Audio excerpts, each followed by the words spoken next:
ഹരി ഓം. എല്ലാ സജ്ജനങ്ങൾക്കും സസ്നേഹ പ്രണാമം. നമ്മളുടെ പ്രിയങ്കരനായ ശ്രീനിവാസൻ പന്തലിങ്കൽ നയിക്കുന്ന ഹനുമാൻ ചാലീസ പഠന ക്ലാസ് ഇന്ന് 8ാമത്തെ ക്ലാസ്സാണ്. ഹനുമാൻ ചാലീസ ക്ലാസ് നയിക്കുന്നതിന് ശ്രീനിവാസനെ സ്നേഹാദരപൂർവ്വം സ്വാഗതം ചെയ്യുന്നു. നമസ്തേ മാഷ്. നമസ്കാരം തിരുമേനി. എല്ലാവർക്കും നമസ്കാരം. എല്ലാവരെയും ഈ 8ാമത്തെ സബര്യ ഹനുമാൻ ചാലീസയുടെ സബരിയിലോട്ട് എല്ലാവരെയും ക്ഷണിക്കുന്നു. ആദ്യമായി ഗുരുവന്ദനം ചെയ്യാം, അതിനുശേഷം ശ്ലോകങ്ങൾ ചൊല്ലി നമുക്ക് ആരംഭിക്കാം. ജയ് ശ്രീരാം. ഗജാനനം ഭൂതഗണാതിസേവിതം കപിത്തജംഭൂബലസാരഭക്ഷിതം ഉമാസുതം ശോകവിനാശകാരണം നമാമി വിഘ്നേശ്വര പാദപങ്കജം. ഓം ഗം ഗണപതയേ നമഃ. ഗുരുർബ്രഹ്മാ ഗുരുർവിഷ്ണു ഗുരുർദേവോ മഹേശ്വരഃ ഗുരു സാക്ഷാത് പരബ്രഹ്മ തസ്മൈ ശ്രീ ഗുരവേ നമഃ. ഓം ഗും ഗുരുഭ്യോ നമഃ. വെള്ളപ്പളുങ്കു നിറമൊത്ത വിദഗ്ധരൂപി കള്ളം കളഞ്ഞു കമലത്തിലെഴുന്ന ശക്തി വെള്ളത്തിലെ തിരകൾ തള്ളി വരും കണക്കൻ ഉള്ളത്തിൽ വന്നു വിളയാടുക സരസ്വതീ നീ. ഓം സം സരസ്വത്യേ നമഃ. ഹരേ രാമ രാമ രാമ ഹരേ ഹരേ, ഹരേ കൃഷ്ണ കൃഷ്ണ കൃഷ്ണ ഹരേ ഹരേ. ഓം അതുലിത ബലധാമം ഹേമശൈലാപദേഹം ധനുജവനകൃശാനാം ജ്ഞാനിനാമഗ്രഗണ്യം സകല ഗുണനിധാനം വാനരാണാമധീശം രഘുപതി പ്രിയഭക്തം വാദജാതം നമാമി. മനോജവം മാരുതതുല്യവേഗം ജിതേന്ദ്രിയം ബുദ്ധിമതാം വരിഷ്ഠം വാതാത്മജം വാനരയൂഥമുഖ്യം ശ്രീരാമദൂതം ശിരസാ നമാമി. ഓം ആഞ്ജനേയ ഭഗവാൻ കീ ജയ്. ഓം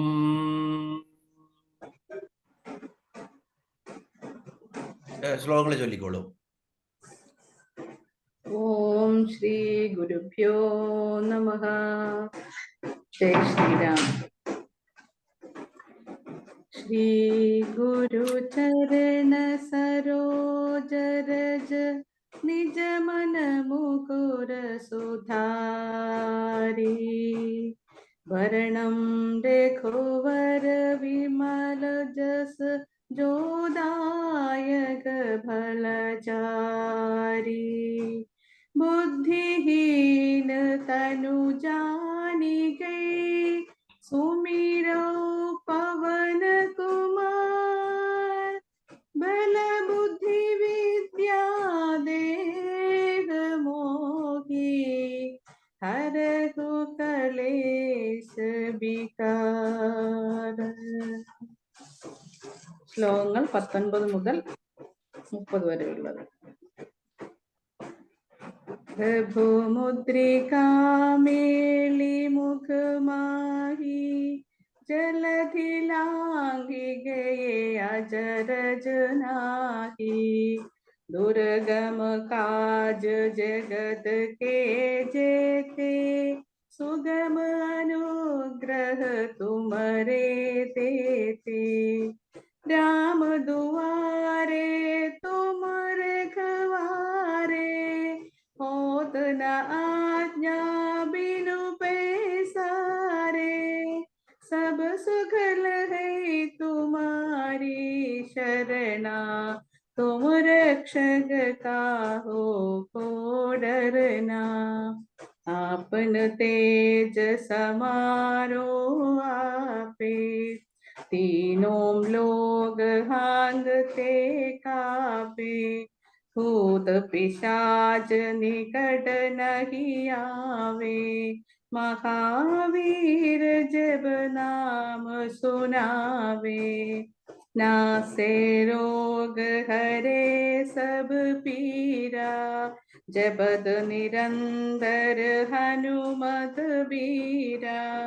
संकट से हनुमान छुड़ावे मन क्रम भजन ध्यान जो लावे, सब पर राम तपस्वी राजा, तिनके काज सगल तुम साजा, और मनोरथ जो कोई लावे, सोई अमित जीवन भल पावे, चारों जुग परताप तुम्हारा, है प्रसिद्ध जगत उजियारा, साधु संत के तुम रखवारे, असुर निकंदन राम दुलारे.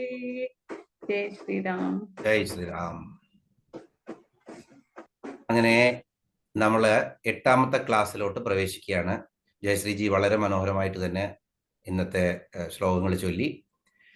കഴിഞ്ഞ പ്രാവശ്യം ഒരിക്കൽ കൂടി എല്ലാവർക്കും, എല്ലാ സുമനസ്സുകൾക്കും രാമകഥ കേൾക്കാൻ എത്ര തൽപരനായിട്ടാണ് ഹനുമാൻ ഇരിക്കുന്നത്, അതേ ആഞ്ജനേയ സ്വാമിയുടെ ഭക്തിഭാവത്തോടുകൂടി തന്നെ എല്ലാ ആഴ്ചയും കൃത്യമായിട്ട് രാമകഥ കേൾക്കാനുള്ള, അതിനൊരു നിമിത്തം മാത്രമായി ഞാനിവിടെ പറയുമ്പോൾ അത് കേൾക്കാനുള്ള ആ ആകാംക്ഷയോടുകൂടി വന്നിരിക്കുന്ന എല്ലാ സുമനസ്സുകൾക്കും ഒരിക്കൽ കൂടി സ്വാഗതം ചെയ്ത് നന്ദി പറഞ്ഞ് എല്ലാം ഭഗവത് ചരണങ്ങളിൽ സമർപ്പിച്ചുകൊണ്ട് ഞാൻ ആരംഭിക്കട്ടെ.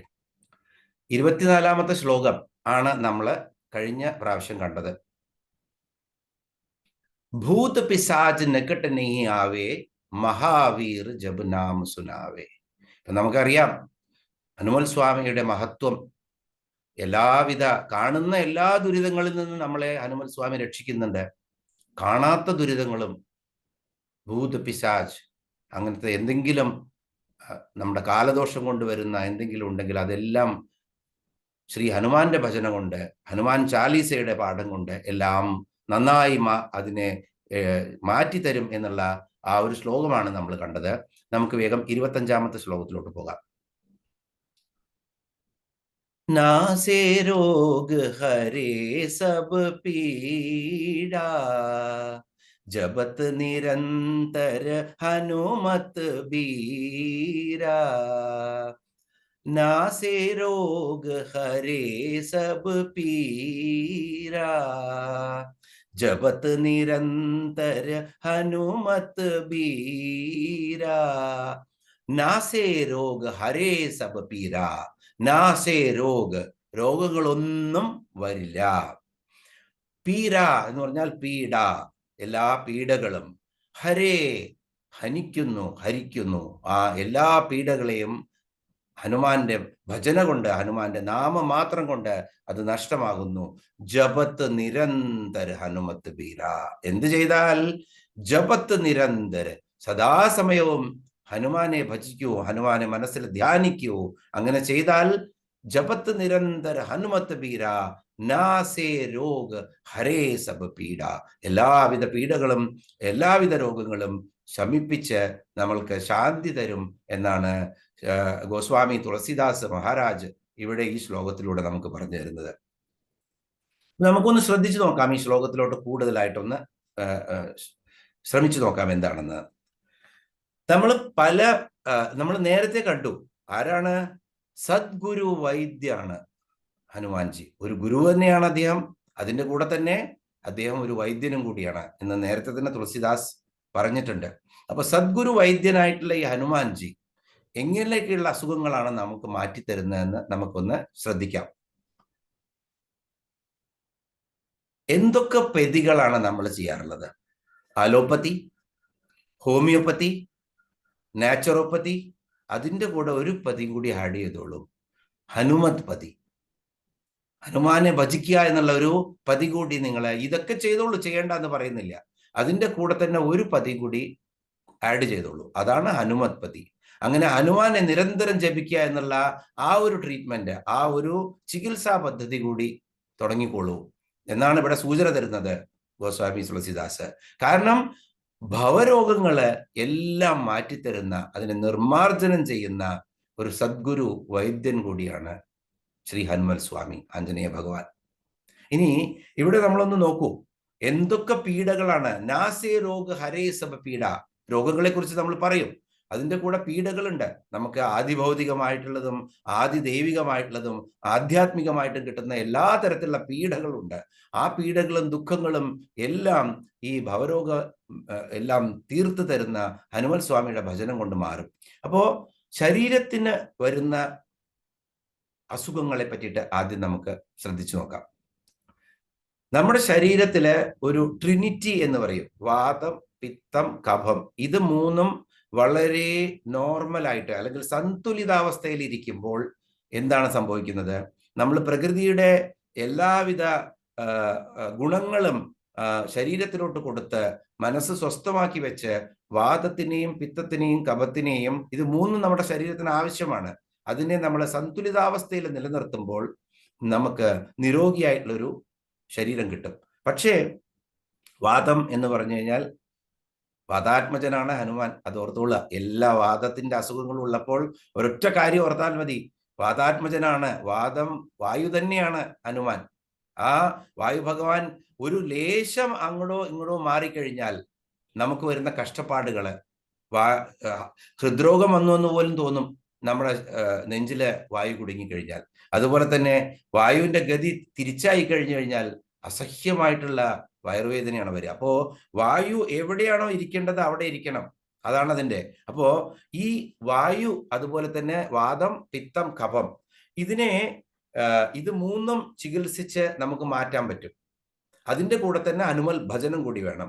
ഇവിടെ തുളസീദാസ് മഹാരാജ് വളരെ മനോഹരമായിട്ടുള്ള ഒരു കവിത, ഗീതാവലി എന്നുള്ള, ഗീതാവലിയിലെ വർണ്ണനമുണ്ട് അദ്ദേഹത്തിന്റെ.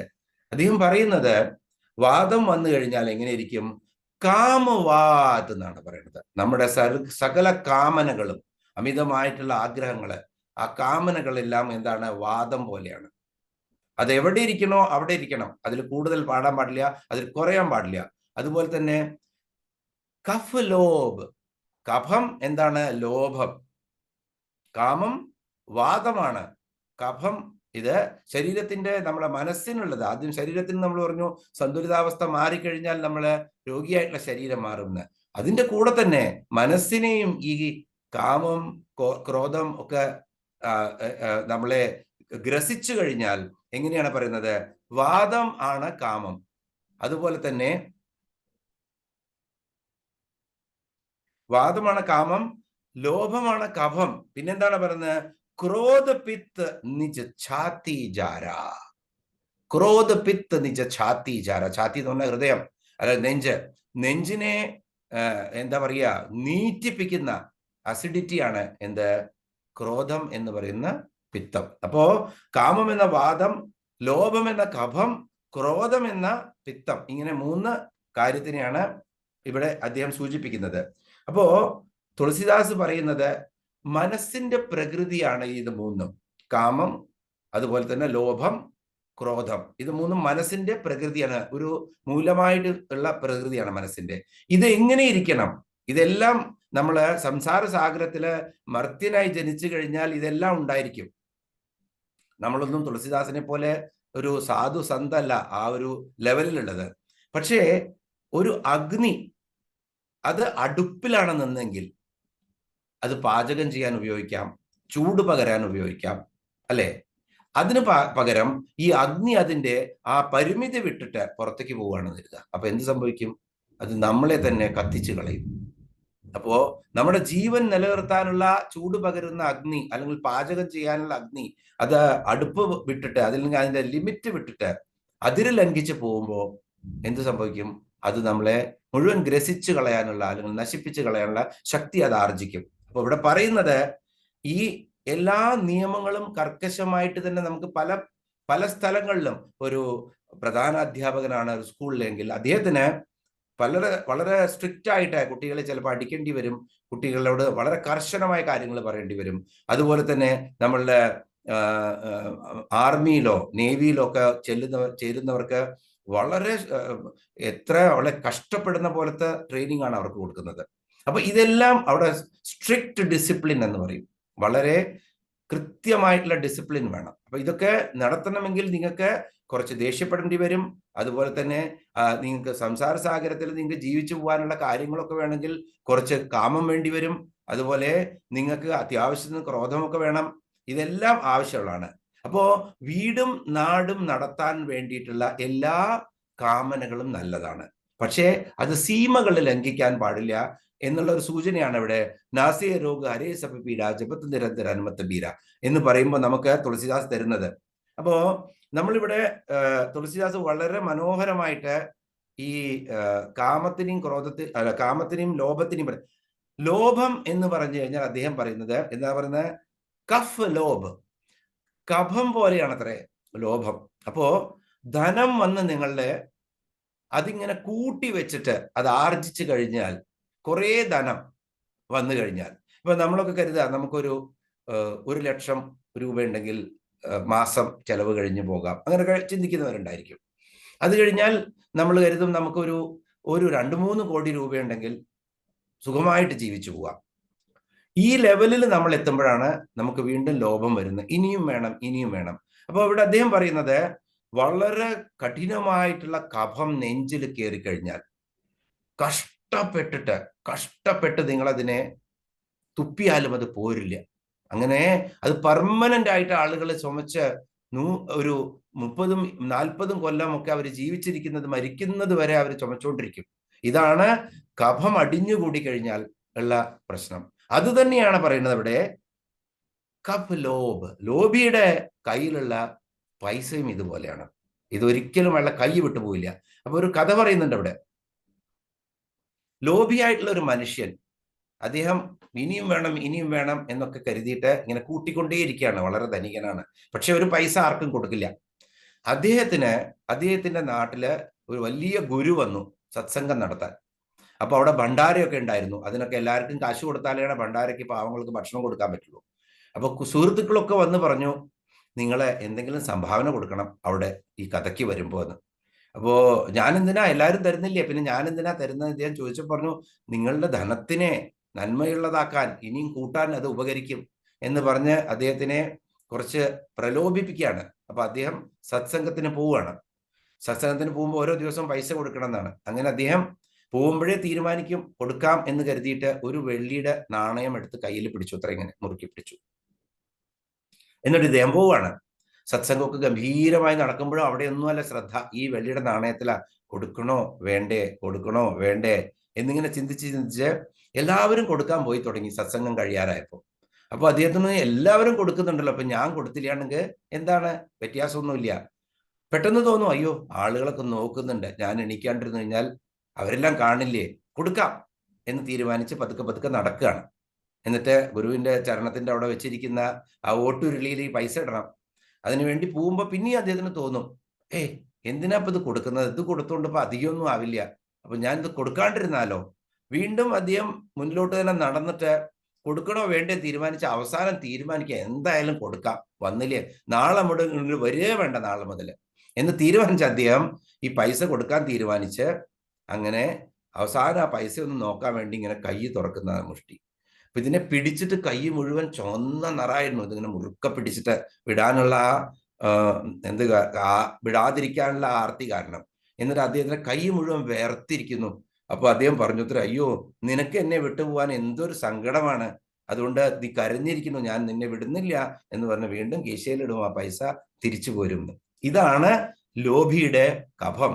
അടിഞ്ഞുകൂടിയ കഫം പോലെ ധനികന്റെ ധനം അദ്ദേഹത്തിന് ഒരു ഉപകാരവും ചെയ്യാത്തതായി മാറും എന്ന ഒരു കഥ കൂടി ഇവിടെ ഉണ്ട്. അപ്പോ ഇങ്ങനെ നമ്മുടെ നെഞ്ച് എരിയുന്ന അസിഡിറ്റി, അതാണ് ഇവിടെ പിത്തം. അതുപോലെ തന്നെ ഈ പിത്തം ഉണ്ടാവുന്ന പിത്തത്തിന്റെ ക്രോധം വന്നു കഴിഞ്ഞാൽ എന്താണ് സംഭവിക്കുന്നത്, നമ്മുടെ നെഞ്ഞ് മുഴുവൻ എരിയും. ദേഷ്യം വന്നു കഴിഞ്ഞാൽ ആദ്യം നമ്മളെയാണ് ആ ദേഷ്യം ദഹിപ്പിച്ച് കളയുന്നത്. നമ്മൾക്ക് തോന്നും മറ്റൊരാളോടാണ് നമ്മൾ ദേഷ്യപ്പെടുന്നതെന്ന്, പക്ഷെ സത്യത്തിൽ എന്താണ് സംഭവിക്കുന്നത്, നമ്മളെ തന്നെ ദഹിപ്പിച്ച് കളയുകയാണ് നമ്മൾ ചെയ്യുന്നത് ക്രോധത്തോടു കൂടിയിട്ട്. ലക്ഷ്മണോപദേശത്തില് അതുപോലെ തന്നെ ലക്ഷ്മണനോട് പറയുന്നുണ്ട് ശ്രീരാമൻ, ക്രോധം ബുദ്ധജനം ത്യജിക്കണം എന്നൊക്കെ. ഇപ്പൊ ക്രോധം വന്നാലും അതിനെ നമ്മൾക്ക് തന്നെ കൺട്രോൾ ചെയ്യാനുള്ള ഒരു കഴിവ് കൂടി നമുക്കുണ്ടാവണം എന്നുള്ളൊരു സൂചനയാണ് ഇവിടെ. അങ്ങനെ ഈ മനസ്സിന്റെ പ്രകൃതിയായിട്ടുള്ള ഈ 3 ഗുണങ്ങളെയും ഒരുമിച്ച്, ശരീരത്തിനെയും മനസ്സിനെയും ഒരുമിച്ച് സംസാര സാഗരത്തിൽ ഉഴലുന്ന നമ്മളെ ഹനുമൽ സ്വാമിയുടെ ഹനുമാൻ ചാലീസ പിടിച്ചു കഴിഞ്ഞാൽ ഈ വാദവും പിത്തവും കഫവുമുള്ള എല്ലാ രോഗങ്ങളും, അത് മനസ്സിനെ ബാധിച്ചിട്ട് ലോഭവും മോഹവും ഒക്കെ ആണെങ്കിൽ അതെല്ലാം ഹനുമാൻ സ്വാമി ഇവിടെ മാറ്റിത്തരും. എന്നിട്ട് എല്ലാ നാസേ രോഗ ഹരേ സബ പീഡ, എല്ലാ രോഗങ്ങളും മാറ്റി വേണം. എങ്ങനെ ചെയ്യണം? ജപത്ത് നിരന്തര ഹനുമത്ത് പീര. അപ്പൊ ഇവിടെ വേറൊരു കാര്യമുണ്ട്. ഇവിടെ 3 അസുഖങ്ങളെ പറ്റിയിട്ടും രാമചരിതമാനസത്തില് അദ്ദേഹം പറയുന്നുണ്ട്. ഏതൊക്കെയാണ്? ക്ഷയം. അപ്പൊ ക്ഷയം വന്നു കഴിഞ്ഞാൽ പണ്ട് കാലത്ത് ക്ഷയത്തിന് ചികിത്സ ഉണ്ടായിരുന്നില്ല. ക്ഷയം വന്നു കഴിഞ്ഞാൽ ആ പ്രകൃതിയൊക്കെ യോജിപ്പിച്ച് എന്തെങ്കിലുമൊക്കെ കഴിച്ച് ക്ഷയരോഗി അങ്ങനെ ഒരു മുക്കിൽ കൂടി കൂടി കഴിയുക ചെയ്യുക. എപ്പോഴും ദീർഘമായിട്ട് ശ്വസിക്കും. നമുക്ക് നമ്മുടെ കുട്ടിക്കാലത്ത് അറിയാം ക്ഷയരോഗം വന്ന ആളുകളുടെയൊക്കെ അവസ്ഥ എങ്ങനെയാണെന്ന് പറഞ്ഞ എപ്പോഴും ഒരു നിശ്വാസം, ദീർഘനിശ്വാസം മാത്രമേ അവർക്ക് ഉണ്ടാവുള്ളൂ. അപ്പോ പരസുഖദേക്കി ജലന് സോയി ക്ഷയ എന്നാണ് അദ്ദേഹം പറയുന്നത്. അപരന്റെ സുഖം കണ്ടു കഴിഞ്ഞാൽ ക്ഷയരോഗം ബാധിച്ചവനെ പോലെ ജലൻ ഉണ്ടാവും. എന്നിട്ട് അയാളെ കണ്ടു കഴിഞ്ഞാൽ, അയാളുടെ ധനം കണ്ടു കഴിഞ്ഞാൽ എന്താ നിങ്ങൾക്ക് നോക്കുമ്പോ ഒരു ദീർഘനിശ്വാസം മാത്രമേ ഉണ്ടാവുള്ളൂ. കാരണം എന്താണ്? പരസുഖദേക്കി ജലന് സോയി ക്ഷയ. അതാണ് ക്ഷയം. മറ്റൊരാളുടെ നന്മ, മറ്റൊരാളുടെ ഗുണം കണ്ടു കഴിഞ്ഞാൽ, മറ്റൊരാൾ ധനികനാവുന്ന കണ്ടു കഴിഞ്ഞാൽ, മറ്റൊരാൾക്ക് നന്മ വരുന്നത് കണ്ടു കഴിഞ്ഞാൽ, അത് കണ്ടിട്ടുള്ള ഒരു ജലൻ, അത് കണ്ടിട്ടുള്ള ഒരു അസൂയ, അതിനെയാണ് എന്ത് പറയുന്നത്? മനസ്സിന്റെ ക്ഷയം എന്ന് പറയുന്നത്. അതുപോലെ തന്നെ അദ്ദേഹം പറയാണ്, മറ്റൊരു അസുഖമായിരുന്നു കുഷ്ഠം.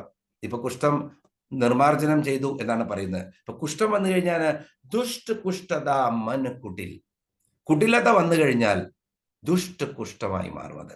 ഓരോ അംഗങ്ങളും മുറിച്ചു കളയുന്നത് പോലെ മനസ്സിന്റെ എല്ലാ നന്മകളും അടർത്തിക്കളഞ്ഞ് നിങ്ങളെ വളരെ മനസ്സ് ദ്രവിച്ചു പോയിട്ടുള്ള ഒരു പ്രേതത്തിന്റെ പോലത്തെ ഒരു മനസ്സാക്കി മാറ്റും. അതുകൊണ്ടാണ് ദുഷ്ടകുഷ്ഠത കുടിൽ എന്നാണ് തുളസിദാസ് എഴുതി വെച്ചിരിക്കുന്നത്. അപ്പോ നമ്മളത് ഈ ഒരു കുടിലത നമ്മുടെ മനസ്സിൽ വരാതെ നമ്മൾ സൂക്ഷിക്കണം. അതുപോലെ തന്നെ പിന്നെ പറയുന്നത് തൃഷ്ണ ഉദര വൃദ്ധി അതിഭാരി. അപ്പോ വളരെയധികം തൃഷ്ണ, ആഗ്രഹം, അത്യാഗ്രഹം അത് വന്നു കഴിഞ്ഞാൽ കൊടവയറ് വന്നതുപോലെ അത്ര. ചിലവരുടെ കൊടവയറ് എത്ര വലുതായിരിക്കും, ഒരിക്കലും അവർക്ക് അത് കൺട്രോൾ ചെയ്യാൻ പറ്റില്ല. അത്രയും വലിയ കൊടവയറുള്ള മനുഷ്യന്മാരെ ഇപ്പൊ ധാരാളം നമുക്ക് കാണാൻ പറ്റും. അപ്പോ എന്താണ്? തൃഷ്ണ ഉദര വൃദ്ധി അതിഭാരി, വളരെ വലിയ സൈസിലുള്ള കൊടവയറാണ് തൃഷ്ണ.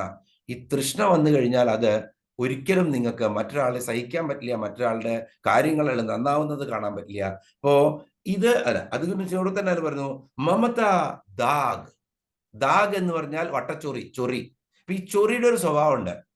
ഒരു വട്ടം നമ്മൾ ചൊറിഞ്ഞു കഴിഞ്ഞാൽ എന്ത് സംഭവിക്കും? വീണ്ടും വീണ്ടും നമുക്ക് ചൊറിയാൻ തോന്നും. അപ്പൊ ഒരു ചൊറി ഒരു സുഖമായി മാറും.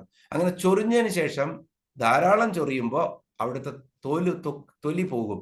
എന്നിട്ട് അത് ജലൻ നീറാൻ തുടങ്ങും. നമുക്ക് നീറുമ്പോഴാണ് നമുക്ക് പറയാ, അയ്യോ ഞാൻ എന്താ ചെയ്യേണ്ടിയിരുന്നില്ല എന്ന് വീണ്ടും നമുക്ക് തോന്നും. പിന്നെയും അത് കഴിഞ്ഞ് കുറെ നേരം ഒരു 2-3 മണിക്കൂറൊക്കെ കഴിഞ്ഞാൽ പിന്നെയും ചൊറിയാൻ തോന്നും. വീണ്ടും ജലനാവും, വീണ്ടും പ്രശ്നമായി തീരും. 2-3 മണിക്കൂർ അതിലും കൂടുതൽ പ്രശ്നമായി തീരും. അപ്പോ ഇതെന്താ പറയുന്നത്? മമതാ ദാഗ്. അപ്പോ എന്റെ മകൻ, എന്റെ സ്വത്ത്, എന്റെ വീട്, എന്റെ കാര്യങ്ങള് എന്ന് കരുതിയിട്ട് നമ്മളിങ്ങനെ സ്വജനങ്ങൾക്ക് വേണ്ടിയിട്ട് വേണ്ടാത്ത മമത കാണിക്കും. അവർക്കത് ഇഷ്ടമാണോ അനിഷ്ടമാണോ ഒന്നും അറിയാത്ത മമത നമ്മൾ കാണിച്ചുകൊണ്ടേയിരിക്കും. അങ്ങനെ അവരുടെ ജീവിതം പോലും ചിലപ്പോൾ പലപ്പോഴും നമ്മൾ കുട്ടിച്ചോറാക്കും മറ്റുള്ള കാര്യങ്ങൾ ഇടപെട്ടിട്ട്. അപ്പൊ ഈ മമത ദാഗ് ഇതുപോലെയാണ്. അങ്ങനെ ഇത് നല്ലോണം അവരുടെ അടുത്ത് നമുക്ക് തിരിച്ചു കിട്ടുമ്പോൾ എന്ത് സംഭവിക്കും? നമുക്ക് മനസ്സിലാവും. അപ്പൊ നമ്മൾ പറയില്ലേ, വെറുതെ ചൊറിഞ്ഞു കൊടുക്കരുത് എന്നൊരു ഫ്രേസ് ഉണ്ട് മലയാളത്തില്. അപ്പോ വെറുതെ ഇരിക്കുമ്പോൾ ചൊറിഞ്ഞിരിക്കുക എന്ന് പറഞ്ഞ പോലെ മറ്റുള്ളവരെ ചൊറിയാൻ പോയി കഴിഞ്ഞാൽ അവരുടെ അടുത്ത് നിന്ന് നിങ്ങൾക്ക് കിട്ടുന്നത് വളരെയധികം ജലനശീലായിരിക്കും. അത് സ്വന്തക്കാരാണെങ്കിലും വേണ്ടില്ല, മറ്റുള്ളവരാണെങ്കിലും വേണ്ടില്ല. അവരെ ചൊറിയാൻ പോയി കഴിഞ്ഞാൽ ശരീരത്തിൽ ചൊറി പോലെയാണ് പറയുന്നത് മമത ദാഗ്. അപ്പോ ഈ മമത കാരണമാണ് പലപ്പോഴും നമ്മൾ ചൊറിയാൻ പോകുന്നത്. അത് നമുക്ക് വളരെ മോശമായിട്ടുള്ള ഫലം കിട്ടുമ്പോൾ നമ്മൾ അത് നിർത്തും. അപ്പോ ഈ ഒരു സ്വഭാവം നമ്മൾ ഉപേക്ഷിക്കണം എന്നാണ് പറയുന്നത്. അപ്പൊ എന്താണ് പറയുന്നത്? പരസുഖദേക്കി ജലനസോയി ക്ഷയ കുഷ്ഠത മനകുടിൽ തൃഷ്ണ ഉദര വൃദ്ധി അതിഭാരി മമത ദാഗ്. ഈ വക രോഗങ്ങളെല്ലാം നമ്മുടെ മനസ്സിനെ ബാധിക്കുന്നതാണ്. അത് മാറ്റിത്തരാൻ നമുക്ക് ഒരേ ഒരു വഴിയേ ഉള്ളൂ. ഇത് തോന്നുമ്പോഴേ ഭഗവാനെ ആഞ്ജനേയ രക്ഷിക്കണേ എന്ന് പ്രാർത്ഥിക്കൂ, എന്നിട്ട് ഹനുമാൻ ചാലീസ ചൊല്ലാൻ ശ്രമിക്കൂ. എന്നാൽ ഇതെല്ലാം മാറ്റി നമ്മളെ നേർവഴിക്ക് അദ്ദേഹം കൊണ്ടുപോകും എന്നാണ് ഇവിടെ പറയുന്നത്.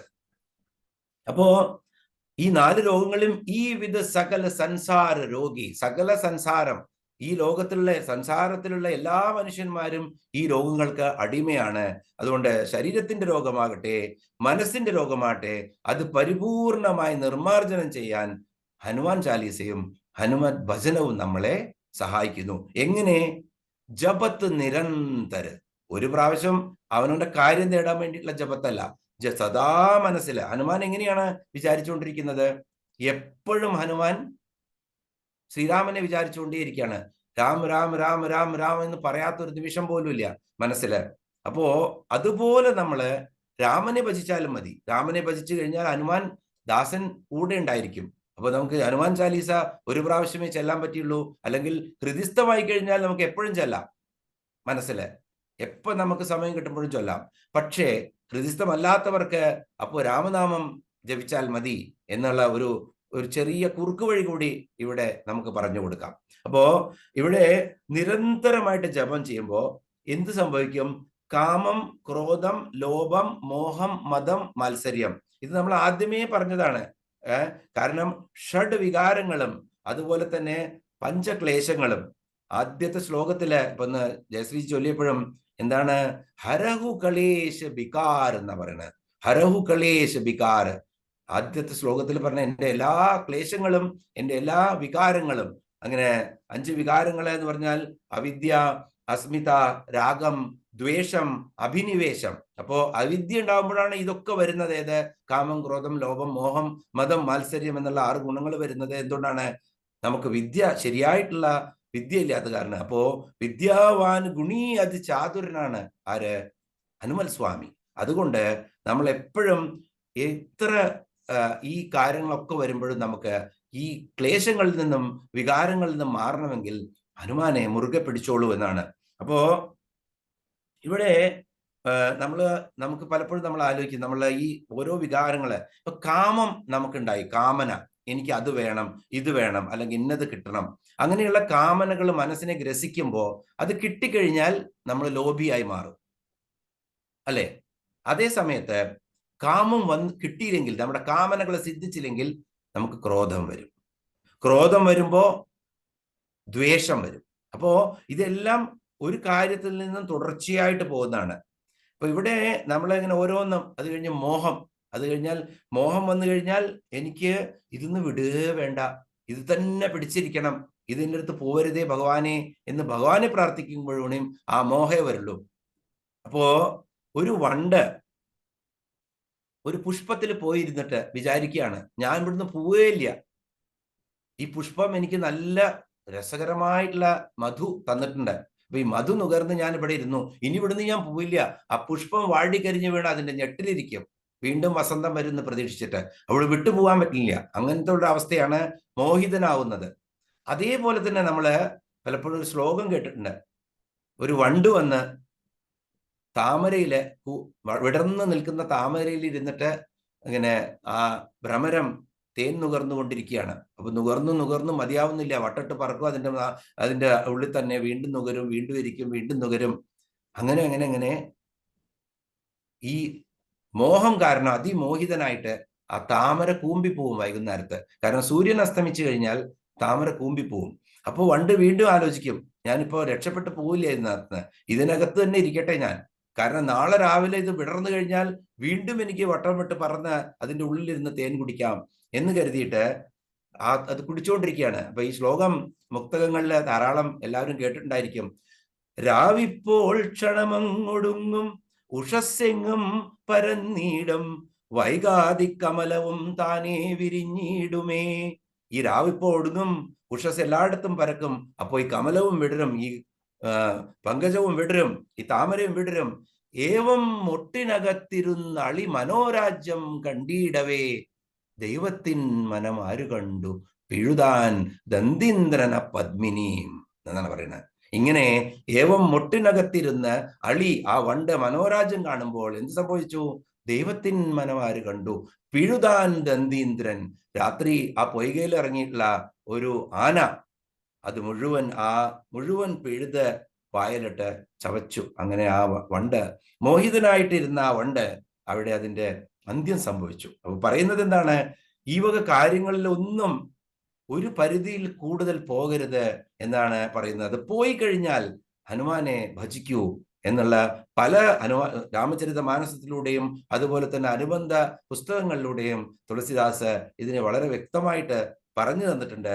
അത് നമുക്കെല്ലാവർക്കും വിചാരിച്ച് അത് പിടിച്ച് ഈ എല്ലാ കാര്യങ്ങളും വിദ്യാവാനായ ഗുണവാനായ ഹനുമാനോട് പ്രാർത്ഥിച്ച് നമുക്ക് നാസേ രോഗ ഹരേ സബപീഡ ജപത്ത് നിരന്തര ഹനുമത്ത് ബീര എല്ലാ സമയങ്ങളിലും സദാസമയത്തും ഹനുമൽ സ്വാമിയെ ഭജിച്ച് നമ്മളുടെ എല്ലാ പീഡകളിൽ നിന്നും, നമുക്ക് ക്ലേശങ്ങളിൽ നിന്നും, വികാരങ്ങളിൽ നിന്നും രക്ഷ നേടാം എന്ന് പ്രാർത്ഥിച്ചുകൊണ്ട് 26ാമത്തെ ശ്ലോകത്തിലോട്ട് പ്രവേശിക്കാം. संगड़ते हनुमान छुटावे मन क्रम भजन ध्यान जो लावे. संगड़ते हनुमान छुटावे मन क्रम भजन ध्यान जो लावे. സങ്കട സേ എന്നും പറയും, സങ്കടത്തെ എന്നും പറയും. പക്ഷെ സങ്കട സേ എന്നുള്ളത് മനസ്സിലാക്കാൻ വളരെ എളുപ്പമാണ്, അതുകൊണ്ടാണ് പലരും അതാണ് ഉപയോഗിക്കുക. സങ്കട സേ ഹനുമാൻ ചുട്ടാവ്. സങ്കടം എന്ന് പറഞ്ഞാൽ എല്ലാവിധ ദുഃഖങ്ങളിൽ നിന്നും, കഴിഞ്ഞ ശ്ലോകത്തിന്റെ തുടർച്ചയാണ്. സങ്കട സേ ഹനുമാൻ ചുടാവേ, ഹനുമാൻ എല്ലാ സങ്കടങ്ങളിൽ നിന്നും നമ്മളെ മുക്തരാക്കും. ചുടാവേ എന്ന് പറഞ്ഞാൽ ചോടന, മുക്തി നേടിത്തരും നമുക്ക്. മൻ ക്രമ ഭജന വചന ധ്യാന ജോലാവേ. മനസ്സ്, ക്രമ എന്ന് പറഞ്ഞാൽ കർമ്മം, മനസ്സ വാച ധ്യാനത്തിലൂടെ, വചന് വാക്കുകളിലൂടെ, കർമ്മത്തിലൂടെ, വചനത്തിലൂടെ, ഭജൻ എന്ന് പറഞ്ഞാൽ വചനത്തിലൂടെ, ധ്യാനത്തിലൂടെ, ഈ 4 വഴികളിലൂടെയും മനസ്സാ വാച കർമ്മണ നമ്മൾ ഹനുമാനെ ധ്യാനിച്ചു കഴിഞ്ഞാൽ എന്ത് സംഭവിക്കും? എല്ലാ സങ്കടങ്ങളിൽ നിന്നും ഹനുമാൻ നമ്മളെ മോചിപ്പിക്കും. എന്ത് സങ്കടമാണെങ്കിലും അതിൽ നിന്ന് നമുക്ക് മോചനം തരും. മൻ ക്രമ ഭജന ധ്യാന ജോ ലാവേ സങ്കടത്തെ ഹനുമാൻ ചുടാവേ. അപ്പോ എങ്ങനെ ചെയ്യണം? മനസ്സുകൊണ്ട്, വാക്കുകൊണ്ട്, പ്രവൃത്തി കൊണ്ട്. അത് എങ്ങനെയാണെന്ന് നമുക്ക് ഹനുമാൻ കാണിച്ചു തന്നിട്ടുണ്ട്. ഈ ശ്ലോകങ്ങള് ഞാൻ പഴയ എല്ലാ ശ്ലോകങ്ങളും നിങ്ങൾ ഒന്ന് ഓർത്തു കഴിഞ്ഞാൽ ഹനുമാന്റെ കർമ്മങ്ങള്, ഹനുമാന്റെ പ്രവൃത്തി എങ്ങനെയാണ്, ഹനുമാന്റെ വാക്കുകൾ എങ്ങനെയാണ്. ഇവിടെ ഹനുമാനെ ഹനുമാൻ ആരെയാണ് ധ്യാനിക്കുന്നതെന്ന് ഓർത്ത് നോക്കൂ. ഹനുമാൻ ധ്യാനിക്കുന്നത് സദാ ശ്രീരാമചന്ദ്ര ഭഗവാനെയാണ്. അപ്പോ ഈ ശ്രീരാമചന്ദ്ര ഭഗവാനെ സദാ ധ്യാനിച്ചുകൊണ്ടിരിക്കുന്ന ഹനുമാൻ നമ്മളെയും ശ്രീരാമചന്ദ്ര ഭഗവാന്റെ പാദങ്ങളിലോട്ട് എത്തിക്കും, ഹനുമാനെ വിചാരിച്ചു കഴിഞ്ഞാൽ. അപ്പോ ഹനുമാൻ എല്ലാ കർമ്മങ്ങളും ചെയ്യുന്നത് ശ്രീരാമചന്ദ്ര ഭഗവാന് വേണ്ടിയിട്ടാണ്. എത്ര കാര്യങ്ങൾ അദ്ദേഹം ചെയ്തു എന്ന് നോക്കൂ.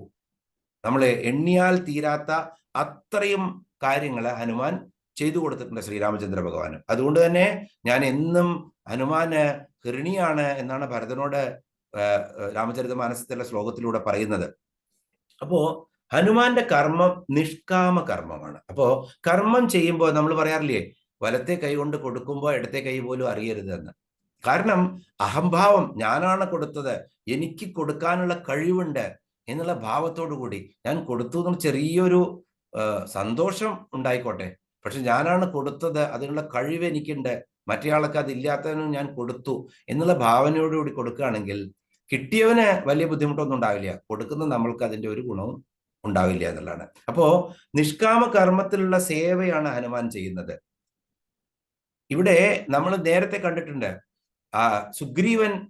സുഗ്രീവനെ രാമപാദത്തിലോട്ട്, കിഷ്കിന്ധ കാണ്ഡത്തില് സുഗ്രീവനെ രാമന്റെ ചരണത്തിന്റെ അടുത്തേക്ക് എത്തിച്ചത് ഹനുമാനായിരുന്നു. അപ്പോ രാമൻ ചോദിക്കുന്നുണ്ട്, ശ്രീരാമചന്ദ്ര ഭഗവാൻ ചോദിക്കുന്നുണ്ട് ആരോട്? ഹനുമാനോട്, നീ ആരാണെന്ന്. അപ്പൊ എന്താണ് അദ്ദേഹം പറഞ്ഞ്? പർവ്വത മുകളില് സുഗ്രീവൻ ഇരിക്കുന്നുണ്ട് എന്ന്. അപ്പൊ രാമൻ ചിരിക്കുകയാണ്. നീ ആരാണെന്ന് ചോദിച്ചു കഴിഞ്ഞാൽ പർവ്വത മുകളില് സുഗ്രീവൻ ഇരിക്കുന്നുണ്ടെന്നാണോ പറയാ? എന്നിട്ട് സുഗ്രീവൻ ദുഃഖിതനാണെന്നാണ് അടുത്ത സെന്റൻസ്. മറ്റത് നമ്മളോടാ ചോദിച്ചാൽ എന്താ പറയാ? ഞാൻ പണ്ടത്തെ രാജാവായിരുന്നു കിഷ്കിന്ധയിലെ സുഗ്രീവൻ, അദ്ദേഹത്തിന്റെ ശക്തനായിട്ടുള്ള മന്ത്രിയാണ് ഞാൻ, ഹനുമാൻ വായുപുത്രനാണ് ഞാൻ എന്നൊക്കെയാണ് നമ്മൾ പറയാ. നമ്മളാണ് ആ സ്ഥാനത്തായിരുന്നു. എന്താ പറയുന്നത്? അവിടെ ഇരിക്കുന്നുണ്ട് ആര്? ദുഃഖിതനായിട്ടിരിക്കുന്ന സുഗ്രീവന്റെ അവിടെ എന്നാണ് പറയുന്നത്. ആ സുഗ്രീവന്റെ ഒരു ഭൃത്യനാണ് ഞാൻ എന്നാണ് അദ്ദേഹം പറയുന്നത്. അപ്പോ ആരാണ് നീ എന്ന് ചോദിക്കുമ്പോൾ ഞാൻ ഹനുമാനാണെന്ന് പോലും പറയുന്നില്ല. ഇതുപോലെ തന്നെ വിഭീഷണനെ ആദ്യം ലങ്കയിൽ കാണുമ്പോൾ വിഭീഷണൻ ചോദിക്കുന്നുണ്ട് അത്രേ, നീ ആരാണെന്ന് ഹനുമാനോട്. അപ്പൊ ഹനുമാനെ കണ്ടിട്ട് ഹനുമാൻ ഒന്നും മിണ്ടാതിരിക്കുമ്പോ ഹനുമാനോട് വിഭീഷണൻ പറയാണ്, എങ്ങനെന്താണ് പറയാ, കീ തും ഹരിദാസ് മഹാകോവു മോരെ ഹൃദയ പ്രീതി അതിഹോവു എന്നാണ് പറയുന്നത്.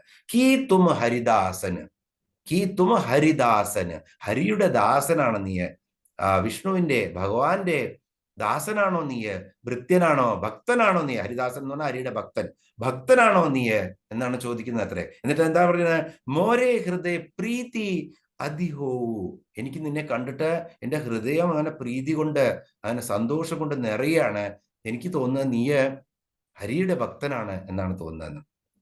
അപ്പോ ഹനുമാൻ പറയുന്നു, ഞാൻ ഹരിയുടെ ഞാൻ ഭക്തനൊന്നും അല്ല എന്ന് പറയാണ്. അപ്പൊ വീണ്ടും സുഗ്രീവൻ പറയാണത്രേ, കീ തും രാമദീൻ അനുരാഗി, നീ രാമന്റെ അനുരാഗിയാണോ എന്ന് വെച്ച് കഴിഞ്ഞാൽ ദീനോക്ക് അനുരാഗിയാണോ നീ ഭഗവാൻ ദീനന്മാരുടെ അനുരാഗിയായിട്ടുള്ള ശ്രീരാമനാണോ നീ ഭക്തനല്ലെങ്കിൽ നീ ഭഗവാനാണെന്നാണ് എനിക്ക് തോന്നുന്നത് എന്നാണ് പറയുന്നത്. അപ്പോ കീ തും രാമ ദീൻ അനുരാഗി, അപ്പൊ നീ ഭക്തനല്ല എന്ന് പറഞ്ഞു, എന്നാലോ നീ ആരാണ്? നീ കീ തും, നീ ആണോ രാമ ദീൻ അനുരാഗി, നീ രാമചന്ദ്ര ഭഗവാൻ തന്നെയാണോ എന്ന് ചോദിക്കുകയാണ്. അപ്പോ ഇദ്ദേഹം പറയാണ്, തവ ഹനുമത് കൈ സബ് രാമ കഥ നിജ നാമ ഹനുമാൻ. എന്നെ ഇദ്ദേഹം ഇൻട്രൊഡ്യൂസ് ചെയ്ത് കൊടുക്കുന്നത് എങ്ങനെയാണ്, ഞാൻ രാമകഥ പറയുന്ന ഹനുമാൻ എന്ന് പറയുന്ന ഒരു ചഞ്ചലനായ വാനരൻ മാത്രമാണ് ഞാൻ എന്നാണ് പറയുന്നത്. അപ്പോ വിഭീഷണൻ ചോദിക്കുന്നുണ്ട്, നിന്നിൽ പ്രീതനായ ആ ശ്രീരാമചന്ദ്ര ഭഗവാൻ എന്നിൽ പ്രീതനാവോ, എനിക്ക് സദ്ഗതി തരുമോ എന്ന് ചോദിച്ചു അത്രേ. അപ്പൊ പറയാണ് അദ്ദേഹം, ഞാനൊരു ചഞ്ചലനായിട്ടുള്ള വാനരൻ. വാനരൻ എന്ന് പറഞ്ഞു കഴിഞ്ഞാൽ നമ്മളെ ശരീരത്തിനും ചാഞ്ചല്യമുള്ളതാണ്, മനസ്സിന് മാത്രമല്ല. മനസ്സിന് ചാഞ്ചല്യമുള്ളവരെ എന്താണോ വാനരന്റെ പോലത്തെ സ്വഭാവം എന്ന് ചോദിക്കും. അതുപോലെ തന്നെ ശരീരത്തിന് അങ്ങോട്ടും ഇങ്ങോട്ടും ചാടി കളിക്കുന്നത് എന്താണ് എന്നതുപോലെ ഞാനൊരു ചഞ്ചലനായിട്ടുള്ള ഒരു വാനരൻ, ശരീരം കൊണ്ടും മനസ്സുകൊണ്ടും. എന്നിൽ ശ്രീരാമചന്ദ്ര ഭഗവാൻ പ്രീതനായിട്ടുണ്ടെങ്കിൽ വിഭീഷണ, നീ ഒരു മനുഷ്യ ജന്മമാണ്, രാക്ഷസനാണെങ്കിലും നിനക്ക് എന്തുകൊണ്ട് എല്ലാ പ്രീതിയും നീ ആ ചരണങ്ങളെ ആശ്രയിക്കും, നിനക്ക് കിട്ടും എന്നാണ് പറഞ്ഞു കൊടുക്കുന്നത് അത്രേ. അപ്പോ മാരുതുസുത് മേ കവി ഹനുമാന ദീനബന്ധ് രഘുപതി കിങ്കർ. എത്ര നല്ല ശബ്ദമാണ് നോക്കൂ, മാരുതുസുത് മേ കവി ഹനുമാന, ഞാൻ മാരുതിന്റെ സുതനായിട്ടുള്ള ഹനുമാനാണ്. ആദ്യം ഇതൊക്കെ പറഞ്ഞു, ചഞ്ചലനാണ്, വാനരനാണ് എന്നൊക്കെ പറഞ്ഞിട്ട് ദീനബന്ധു രഘുപതി കിങ്കർ, എന്റെ പച്ചാൻ, എന്റെ ഐഡന്റിറ്റി എന്താണ്, എന്റെ ഐഡന്റിറ്റി കാർഡ് എന്താണ്, എന്ത് പത്രം എന്നാ പറയാ, പച്ചാൻ പത്രം. ദീനബന്ധു രഘുപതി, ദീനബന്ധുവായിട്ടുള്ള രഘുപതി. അപ്പൊ എത്ര നല്ല വാക്കുകളാണ് അത് അദ്ദേഹം വിഭീഷണന് പറഞ്ഞു കൊടുക്കുന്നത്. ദീനബന്ധുവാണ് അദ്ദേഹം, ആരാണെന്ന് നോക്കില്ല. അങ്ങനത്തെ രഘുപതിയുടെ കിങ്കരനാണ് ഞാൻ, സേവകനാണ് ഞാൻ. ഓർത്തോളൂ, എത്ര നല്ല സ്വഭാവമാണ് ഇദ്ദേഹം നമുക്ക് കാണിച്ചു തരുന്നത്. ആ ഹനുമാനെ കുറിച്ച് എങ്ങനെയാണ് വർണ്ണിച്ചു തരുന്നത്. സകല ശക്തികളുടെയും ഉറവിടമാണ് അദ്ദേഹം. എന്നിട്ടാണ് നമുക്ക് ഇത് കാണിച്ചു തരുന്നത്, ഇത്രയും എളിമ എങ്ങനെ അദ്ദേഹത്തിന് ചെയ്യാൻ പറ്റുന്നു. ഇപ്പൊ നമ്മളൊക്കെ പറയും, ഭാരതി ചെല്ലുമ്പോഴൊക്കെ നമ്മൾ പറയില്ലേ, മേഖല് മൂറക്ക് എന്നൊക്കെ പറഞ്ഞ് നമ്മളും കൂടെ ചെല്ലും. അപ്പോൾ ഉറക്കം നമ്മൾ ചെല്ലും, എനിക്ക് ഈ വരിയൊക്കെ ബൈഹാർട്ടാണ് എന്ന് കാണിക്കാൻ വേണ്ടിയിട്ട് നമ്മൾ ചൊല്ലും. കാരണം നമ്മളുടെയൊക്കെ അന്തരാത്മാവിൽ എപ്പോഴും ഒരു അഹംഭാവം നിറഞ്ഞു നിൽക്കുന്നുണ്ട്. അതിനെ കൂടി അമർത്താൻ കൂടിയാണ് ഈ വക കാര്യങ്ങൾ സത്സംഗം നമ്മൾ എപ്പോഴും ചെയ്തുകൊണ്ടിരിക്കുന്നത്. സത്സംഗത്തിന്റെ ലക്ഷ്യമേ ഇതാണ്.